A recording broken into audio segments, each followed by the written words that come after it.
Gloire à Dieu, donc nous allons rentrer dans cet enseignement paix comme prière et c'est important d'être encouragé. Nous bénissons vraiment le Seigneur pour ce temps de louange, d'adoration. Nous avons commencé à prier, il y a encore prié et vous voyez le titre de cet enseignement, c'est paix comme prière avec S, parce qu'il y a toutes sortes de prières, il y a plusieurs types de prières. Et c'est ce que nous allons parcourir un petit peu ce soir. Nous verrons jusqu'où nous pouvons aller. Mais il y a différents types de prières, il y a différentes façons de prier. Et c'est important de découvrir ou de redécouvrir ça pour varier les prières parce que selon la situation, ce n'est pas la même façon de prier. Alléluia. Donc nous allons afficher un premier verset, vous allez comprendre ça. Éphésiens chapitre 6, verset 18, c'est en train de s'afficher.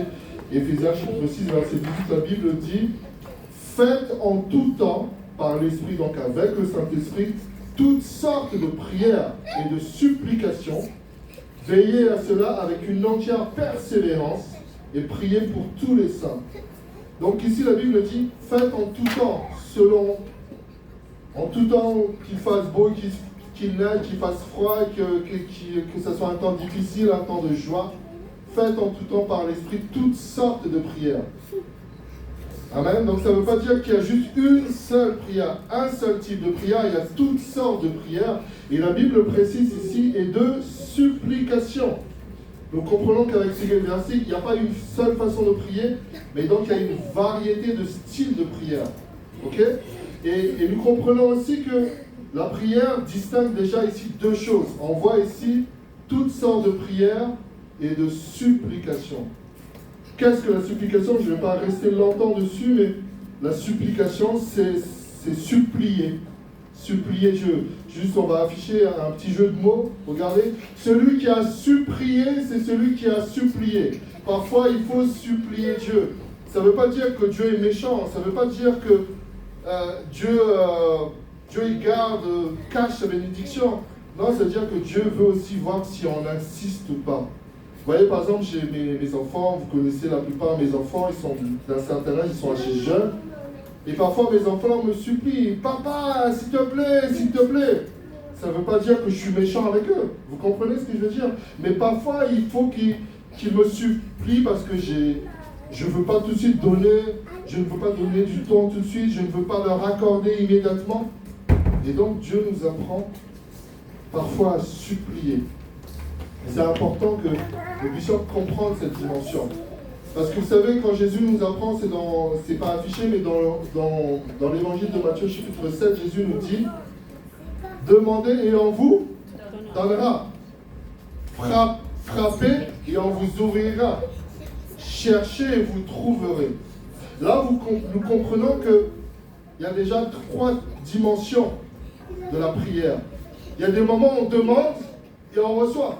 Tout simplement. Il y a des moments où on va devoir frapper. Frapper, ça veut dire toc, toc, toc, toc, toc. Et tu attends que quelqu'un réponde.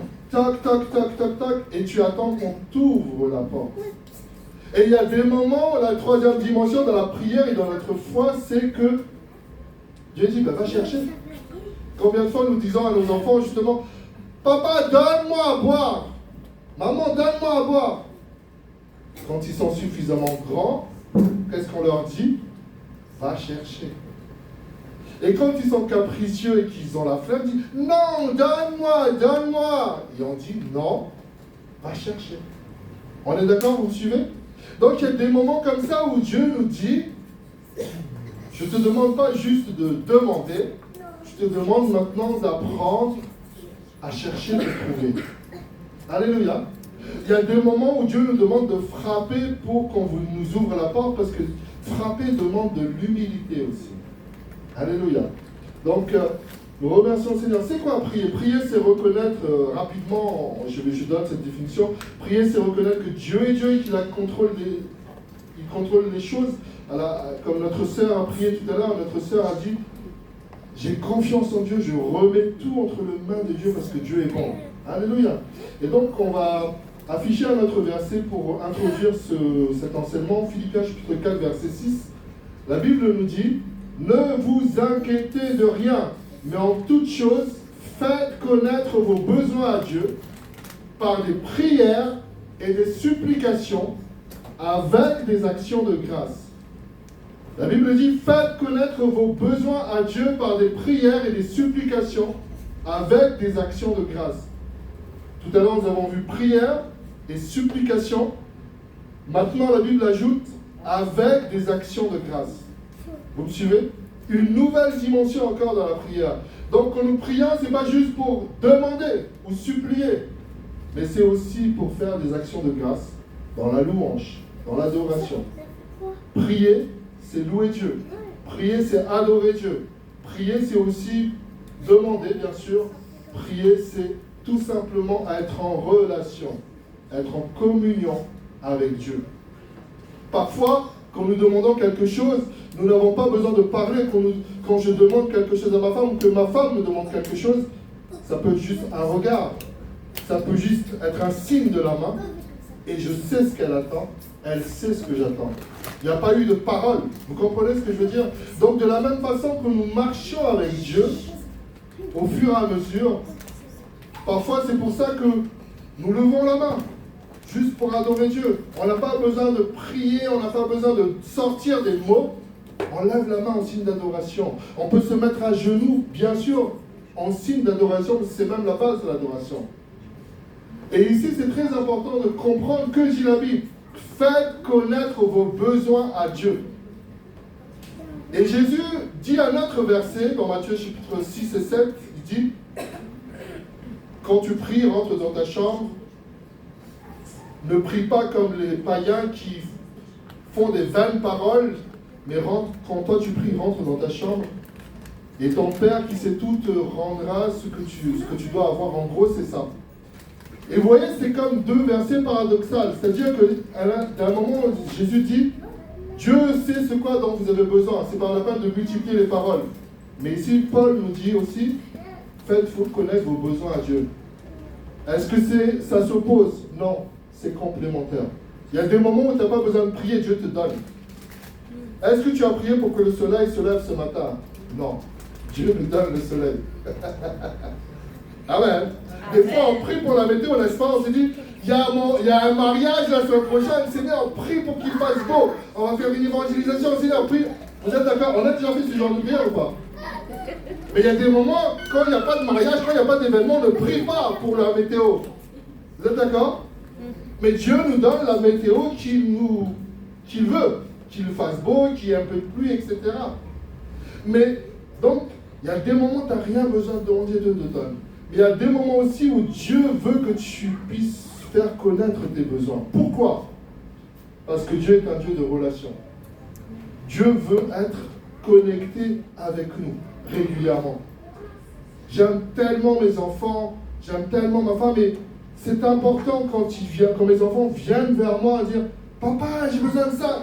Des fois, ça m'embête parce que je n'ai pas les moyens. Des fois, « Papa, achète-moi ça ». On évite avec ma femme en ce moment de les emmener dans les centres commerciaux parce que c'est difficile pour le portefeuille. Parce qu'on sait que c'est un risque. Donc, je dis souvent « Bon, je vais y aller tout seul ». Restez à la maison. Parce qu'ils vont me demander « Donne-moi ça, donne-moi ça, donne-moi ça ». Et en fonction des magasins, quand tu vas dans un petit leader presse, il y a moins de choses. Donc ils vont moins demander. Si tu vas dans un grand carrefour, il y a plus de choix. Donc, donne-moi ça, donne-moi ça. Mais je suis heureux qu'ils puissent me faire confiance que j'ai la capacité de leur donner. Comprenez? Donc c'est ça qui est merveilleux. C'est que Dieu veut cette relation avec nous. Et la prière amène cette dimension de la relation. Dieu peut tout nous donner vraiment d'un coup. Mais c'est la relation qui intéresse Dieu. Amen. Amen. Et même avec nos enfants, parce que je suis beaucoup en train de parler des enfants là, il y a des moments où nos enfants, ils aiment avoir plein de choses, mais ce qui les intéresse, c'est aussi être en relation avec nous. Des fois, il y a cette image, vous savez, dans des films ou des séries qu'on a pu voir, où l'enfant a tout ce qu'il veut, mais le papa est toujours absent, parce qu'il travaille tellement. Et l'enfant joue tout seul, et il est malheureux. Pourtant, il a tout. Pourquoi? Parce qu'il désire une relation avec son Père. Comprenez? Et il y a des moments donc où, comme ça, Dieu nous dit, Ne vous inquiétez de rien, mais en toute chose, faites connaître vos besoins à Dieu, par des prières et des supplications avec des actions de grâce. Donc c'est un échange avec Dieu. Il y a plusieurs types de prières. Il y a des paix comme principe dans la prière. Il y a toutes sortes de prières. Donc c'est pour ça que ce message s'intitule Paix comme prière. On va donner deux définitions en grec et en hébreu de la prière. Et ça tombe bien parce que ça commence par la lettre P. P en grec, prière veut dire P comme proshukomai. Je ne sais même pas si je le prononce bien. Proshukomai, ça veut dire prier, faire des prières. En hébreu, prière veut dire P comme paga, prier, intercéder. En malgache, c'est vavak. Mais ce n'est pas avec la lettre P, donc je ne peux pas le dire. On va continuer. Donc je vais vous parler beaucoup de cette relation parent-enfant. Et c'est exactement ça que Jésus est venu emmener dans la dimension de cette relation avec Dieu. Paix comme prophète, les prophètes ont prié, ils ont prié pour le peuple de Dieu, ils ont prié dans l'Ancien Testament. Nous voyons que les prophètes étaient là pour représenter Dieu, pour présenter Dieu, présenter au peuple Dieu. Mais à un moment donné, ça n'a pas suffi et Dieu a envoyé son Fils, comme vous le savez, Jésus. Et quelle est il y a plusieurs prières que Dieu nous apprend dans la Bible, mais la seule véritable prière que Jésus nous a appris, c'est notre Père qui est aux cieux, dans Matthieu chapitre 6 et 7. Vous êtes d'accord avec moi? C'est ça la prière. Et donc nous devons comprendre la dimension que je peux prier Dieu parce qu'il est mon Père. Et c'est vrai que c'est un peu difficile pour ceux qui ont eu des difficultés avec leur père ou qui ont été dans l'absence d'un père, mais que Dieu fasse grâce. Mais en tout cas, Jésus est venu amener la dimension d'un père qui est aimable, un père qui est ouvert. Et c'est pour ça que Jésus nous dit, je ne sais pas si vous le voyez très bien, mais Matthieu chapitre 7, versets 10 et 11, Jésus nous dit, à partir du verset 9 même, Jésus dit, lequel de vous donnera une pierre à son fils s'il lui demande du pain? Ou s'il demande un poisson, lui donnera-t-il un serpent? Si donc, méchants comme vous l'êtes, vous savez donner de bonnes choses à vos enfants, à combien plus forte raison votre Père qui est dans les cieux donnera-t-il de bonnes choses à ceux qui les lui demandent? Dieu est un bon Père. Amen. Nous sommes dans cet enseignement paix comme prière, il y a toutes sortes de prières et nous devons vraiment comprendre que Dieu est un bon Père, que Dieu veut nous bénir, que Dieu aime nous écouter, nous exaucer. Amen. Ce qui fait que nous n'aimons pas prier parce qu'on se dit, si je prie, ça fait quoi? Ben, je peux vous dire encore ce soir, et je le redirai toute ma vie, ça fait quelque chose de prier. Dieu entend tes prières. C'est pas parce que tu n'as pas la réponse immédiatement que Dieu n'a pas entendu. C'est pas parce que tu n'as pas la réponse que tu attendais exactement que Dieu n'a pas entendu ta prière. Donc je vous encourage encore, prie, prie, prie, et tu seras surpris. Amen. Prie, prie, prie, et tu seras surpris. Parce que c'est important que tu comprennes que Dieu aime bénir. C'est la dimension de Dieu. Vous savez, Dieu n'aime pas... Il y a des moments où on n'a pas la réponse tout de suite à nos prières parce que Dieu veut nous enseigner certaines choses. Oui, c'est vrai. Mais ce qui est surtout vrai, c'est que Dieu répond toujours. Regardez bien ce verset, au verset Matthieu chapitre 7, verset 11, la dernière partie. À combien plus forte raison votre Père qui est dans les cieux donnera-t-il de bonnes choses à ceux qui les lui demandent? Demande, ose demander. Ose demander car c'est ton Père. Tu oses quand tu sais que tu es proche de quelqu'un, on devient proche car on construit une relation durable. Plus tu te sens proche de Dieu, plus tu oseras prier. Amen. On va afficher la suite. Paix comme proche ou proximité. Donc je viens de dire, tu oses prier quand tu te sens proche de Dieu. Et souvent, on va se sentir proche de Dieu à l'église, parce qu'on est dans un temps de louange, célébration, etc. Et on n'est pas en train de pécher quand on est à l'église. Souvent, on se dit, on prie, on est dans la présence des uns et des autres, et on prie en la présence de Dieu. Mais c'est surtout quand on est en dehors, à la maison, dans le travail, on s'est mis en colère, on a dit des gros mots, ceci, ça, quelque chose qui nous dérange, et on n'ose plus prier. On se dit, mais je ne suis pas digne de prier. Dieu ne va pas m'écouter. Mais vous devez comprendre, nous devons comprendre encore et encore, ça doit être renouvelé dans notre esprit que Dieu est notre Père qui est aux cieux. Dieu est un Dieu de proximité. Vous savez, mes enfants, et c'est pour ça, je vais bien vous expliquer ça, c'est que mes enfants, donc, ils ont entre 5 et 8 ans et demi. Et mes enfants, même s'ils font des bêtises, et ils en font, ils viennent toujours vers moi pour me demander, que ce soit moi ou ma femme. Ils viennent toujours, papa, maman, donnez-nous ça, même s'ils viennent faire une grosse bêtise. Vous savez ce qui se passe souvent, par exemple, voilà, je vais prendre l'exemple de la glace parce qu'il fait chaud et puis à La Réunion, voilà. Ma fille vient de faire une grosse bêtise, là, mais maman, je peux quand même avoir la glace. Vous avez déjà vécu ça? Papa, je peux quand même avoir... Il vient faire une bêtise. Mais quand même, est-ce que tu peux me donner? Il ose, elle ose, parce que c'est papa, la proximité. Amen. Et donc, même quand parfois tu sais que tu as fait une erreur, ose demander à Dieu. Ose prier, dire, Seigneur, pardonne-moi, j'ai besoin de ça. Je crois ce soir, mes frères et sœurs, que si tu mets simplement en pratique cet enseignement, que tu oses demander, tu vas être étonné. Souvent, on n'ose pas demander, c'est ça le problème. On n'ose pas demander. Alors que Dieu est notre Père. Alléluia. Dieu est notre Père qui est aux cieux. Des fois, c'est important de comprendre que Dieu est saint, qu'il faut vivre dans la sanctification, dans la sainteté. Dieu est grand. Oui, mais tout ça, c'est un enseignement d'ensemble et d'équilibre. Mais globalement, le plus important est que tu comprennes que Dieu est un Père. Ça ne veut pas dire que tu fais n'importe quoi. Ça ne veut pas dire que tu déshonores Dieu. Non. Mais tu es proche de lui. Vous savez pourquoi David s'en est sorti? David, le roi David, la Bible dit que David est l'homme selon le cœur de Dieu. Vous êtes d'accord avec moi? La plupart le savent. Et on sait que David a fait beaucoup de bêtises. Il a volé une femme, il a fait tuer un homme, le mari de la femme qu'il a volée. Mais pourquoi? Il a malgré tout avancé. Dieu lui a fait justice, il a corrigé David, etc. Mais pourquoi il a gardé la foi et qu'il est devenu l'arrière-grand-père de Jésus? Parce qu'il avait ce cœur à cœur avec Dieu. Il savait que Dieu était un Père.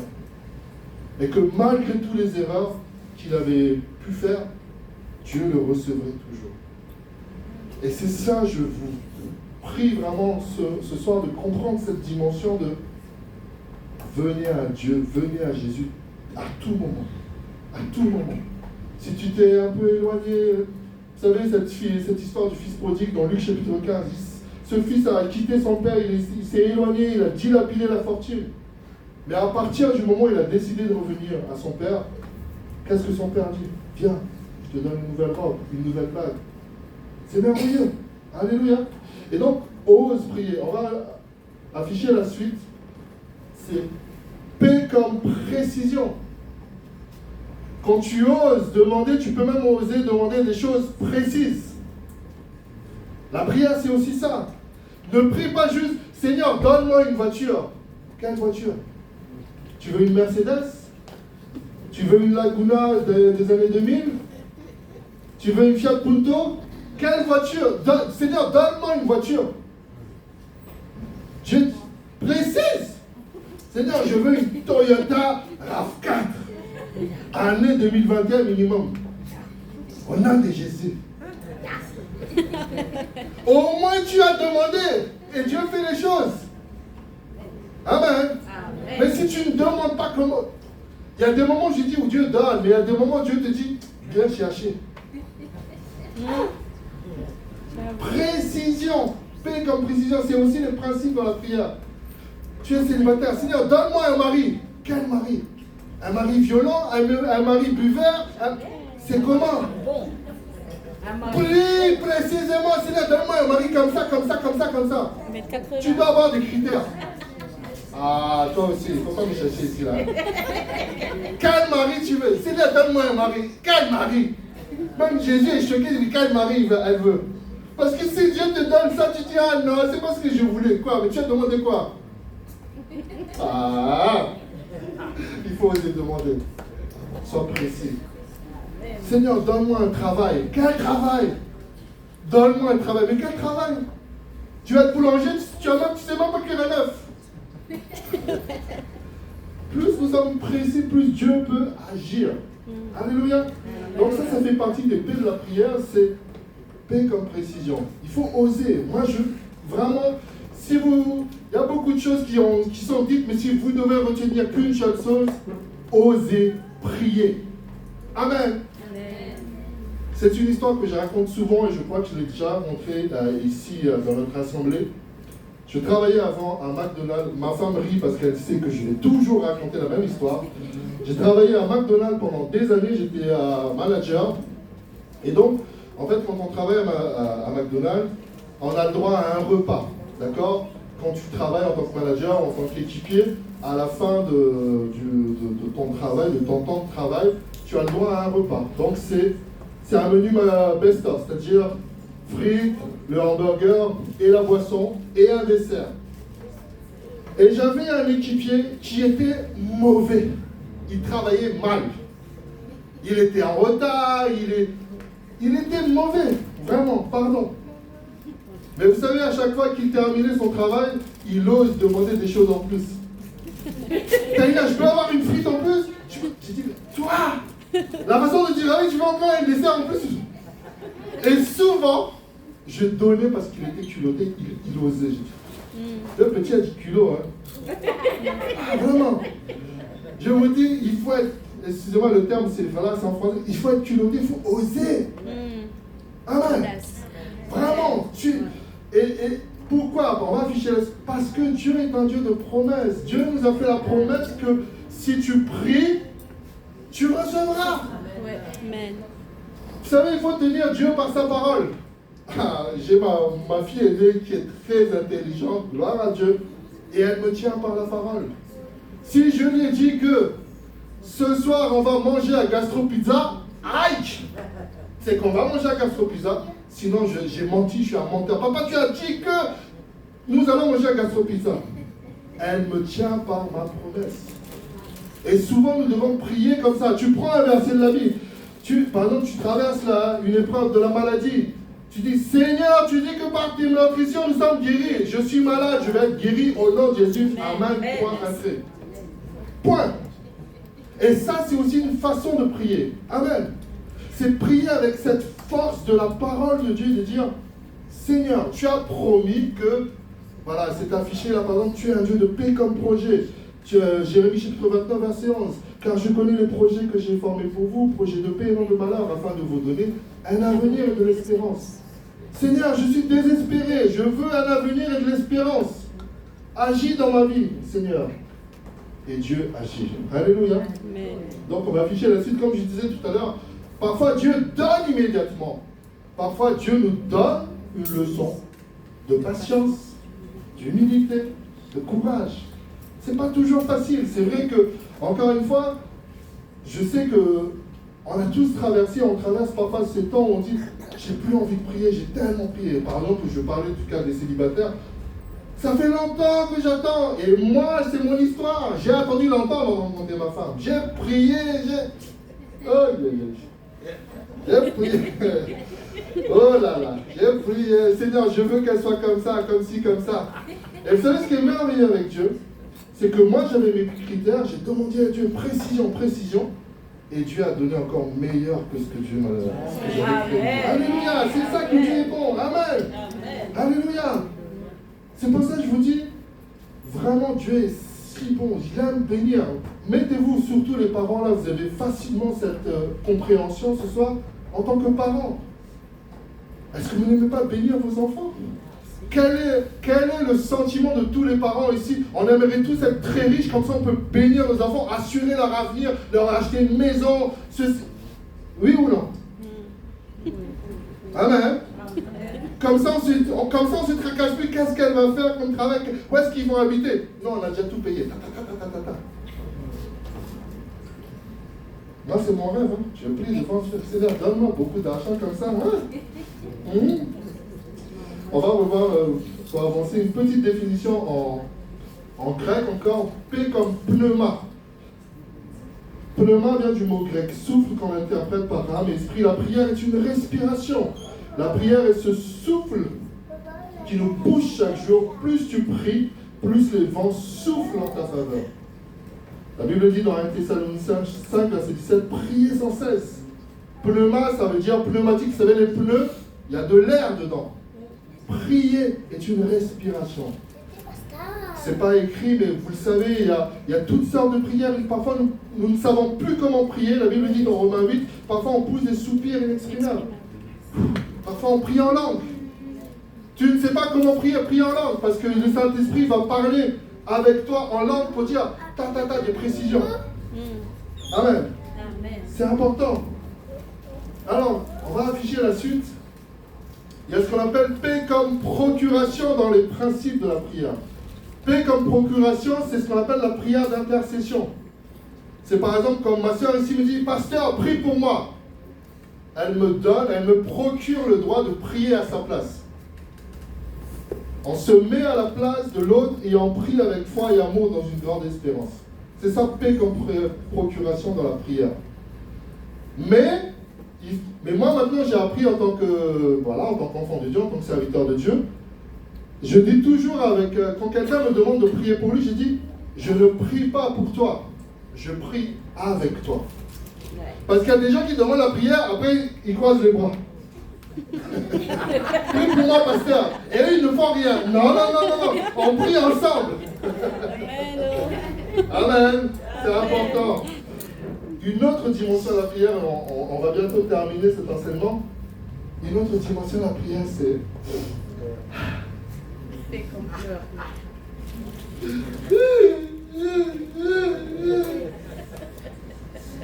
comme pleurs, mon frère et soeur. C'était pasteur. Il y a des dimensions il y a cette dimension de la prière où le combat est difficile, le combat est vraiment dur, et nous n'avons plus que nos larmes qui prient à notre place.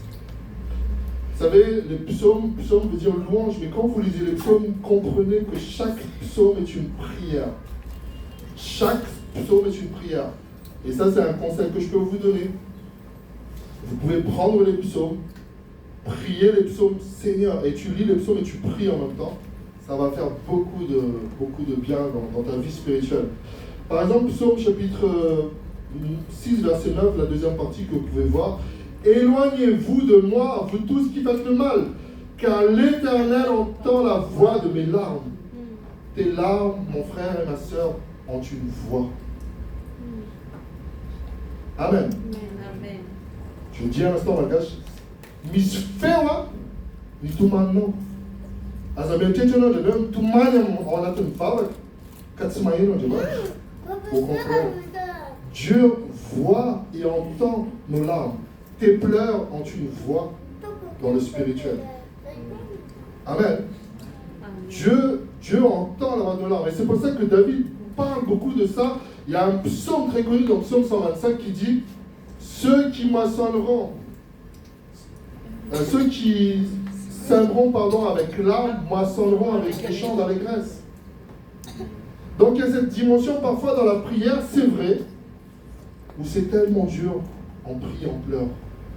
Parfois il y a des chants d'adoration, on écoute et on pleure. Oh Seigneur, ça nous est tous arrivé. Moi ça m'est arrivé plusieurs fois. Amen. Des fois le chant n'est pas un chant d'adoration pour Dieu, mais c'est un chant pour qu'on puisse pleurer. C'est comme ça. Amen. Et donc, vous comprenez qu'il y a différents types de prières. Et Dieu est un Dieu de variété. C'est pour ça qu'il ne faut pas répéter la même prière. Par exemple, c'est très bien quand tu prends la prière Notre Père qui est aux cieux, tu peux répéter ça. Mais si tu ne répètes que ça et que tu ne fais pas d'autres prières, Dieu dit, mais je veux entendre aussi autre chose. Parce que c'est comme si j'allais voir ma femme, je ne lui dis rien d'autre. Ma femme, je t'aime. Alors je suis la plus... Elle va être contente au début. Mais après, elle va en avoir marre. Ça arrive un peu. Nous, vous savez, on est compliqué, hein. Par exemple, si je le fais à super place, saumon fumé, salade verte, saumon fumé avec mozzarella, elle va être très contente. Elle dit, merci chérie. mais je lui fais le même plat tous les jours. Il y en a marre. Change, fais autre chose. Donne-moi des crevettes. Vous voyez ce que je veux dire? Dieu est un Dieu de variété. Amen. Alléluia. C'est très important, c'est bien pour ceux qui ont vu le film War Room d'avoir une chambre où tu peux prier. Mais il faut savoir varier, il faut savoir aussi prier au bord de la plage. Il faut savoir prier même quand tu es en train de pêcher à la ligne. Tu pêches pour que les poissons viennent. Mon frère n'a pas assez prié, les poissons ne sont pas venus. Il s'est repenti. On va continuer pour terminer. Paix comme proclamation, c'est ce que je disais un peu tout à l'heure déjà. Prier, c'est aussi une autre dimension de la prière, c'est paix comme proclamation. Seigneur, c'est le premier chant que notre sœur a emmené. Je suis un conquérant, je suis victorieux. Ça, c'est de la proclamation. Amen. Tu proclames, tu dis, Seigneur, je suis victorieux. Je suis conquérant. Je suis guéri en ton nom. Ça, c'est ce qu'on appelle paix comme proclamation. Et la proclamation, on va afficher la suite, la proclamation va amener la provocation. La proclamation provoque la réponse de Dieu. Amen. Parce que quand on prie, c'est quoi ton objectif quand tu pries? C'est pour que Dieu agisse, n'est-ce pas? Donc parfois tu vas provoquer Dieu. Comme je vous dis, mes enfants me provoquent. Papa, tu as dit qu'on va aller à Madagascar. Oh, finalement, les enfants, on n'a pas le budget, la voiture est tombée en panne, donc on ne pourra pas aller. Non, tu as dit qu'on va aller à Madagascar. Aïe! Priez pour moi pour le budget, au nom de Jésus. Pour que je tienne ma promesse. Je vous dis, attention à nos promesses, chers parents. Amen. C'est important. Ce qu'on dit doit... Voilà. Et parfois, quand c'est vraiment impossible, je dis à mes enfants, pardonnez-moi, c'est pas possible. Pardonnez-moi, c'est pas possible. On avait dit que, mais c'est pas possible. Ils vont être déçus, mais au moins ils comprennent. Mais si tu leur dis, non, c'est comme ça. Non, ça passe pas. Amen. Donc il y a des prières qui provoquent. Vous savez, c'est ce qu'on appelle la prière d'autorité. C'est à un moment donné, Dieu nous met dans une certaine onction, dans sa présence, et on déclare. C'est ce qu'on appelle aussi paix comme prière prophétique. On déclare, et ça peut être même des prières sur les nations, sur la ville, etc. Je déclare que Saint-Denis, tout Saint-Denis va être touché par Jésus. Tous les musulmans vont se convertir à Jésus. Prière de provocation. Prière prophétique. Amen. Et on peut donc varier tout type de prière comme ça. Et on va terminer la dernière affiche. Différents types de prières. Il y a des prières qu'on fait en public et des prières qu'on fait en privé. À la maison, chez toi, bien chez soi, confortablement, bien chez soi, bien moins cher. Pardon, non, c'est pas ça. En plus, ça a changé, confortablement, il est trop cher. Bref, il y a des prières privées, des prières publiques. Il y a des gens, on leur demande de prier à l'église. Tu dois prier pour le repas. Demain, il y a le repas en commun. Venez seulement. Demain, c'est le culte en commun. Après, il y a la gape. On te demande, tu vas prier pour le repas. Et là, tu prends le micro. Oh Seigneur Jésus, nous te bénissons. Nous prions pour Madagascar. Nous prions pour l'Espagne. Nous prions... on a faim. Fais ça chez toi. Là, il faut prier pour le repas. Et commence à faire des longues prières. Alors qu'à la maison, ils ne prient pas. Mais ici, ils viennent prier une longue prière 30 minutes. Laissez-nous tranquille. Pardon seulement. Il y a des prières privées, il y a des prières publiques. Amen ou pas amen? Parce qu'il y a des gens qui veulent montrer qu'ils savent prier. Ah, pardon, il ne faut pas leur donner le micro. Non, c'est pas sérieux. Non. Il y a des prières que tu fais en privé. Des fois, il y a des prières vraiment intimes. Non, on ne fait pas devant les autres, pardon. C'est des prières privées. Mais quand on te demande de prier en public, tu sais aussi comment il faut parler. Amen. Parce que c'est pas tout le monde qui doit savoir que Seigneur, je veux vraiment que ma femme se soumette. Non, laisse-la tranquille. Ça, c'est en privé. Vous connaissez. Vous Vous savez, quand on est sur l'estrade, quand on prêche, quand on prie, quand on dirige la louange, il ne faut jamais faire passer des messages à d'autres personnes. Vous voyez? Tu es fâché avec ton mari, tu diriges la louange. Vous savez, il faut vraiment changer. Hein. Il faut vraiment que les... Non, c'est ton mari qui t'a changé, c'est pas nous, laisse-nous tranquille.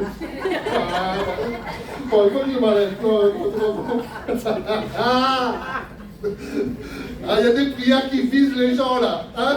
Arrêtez les prières qui visent les gens, c'est pas bon. Au nom de Jésus.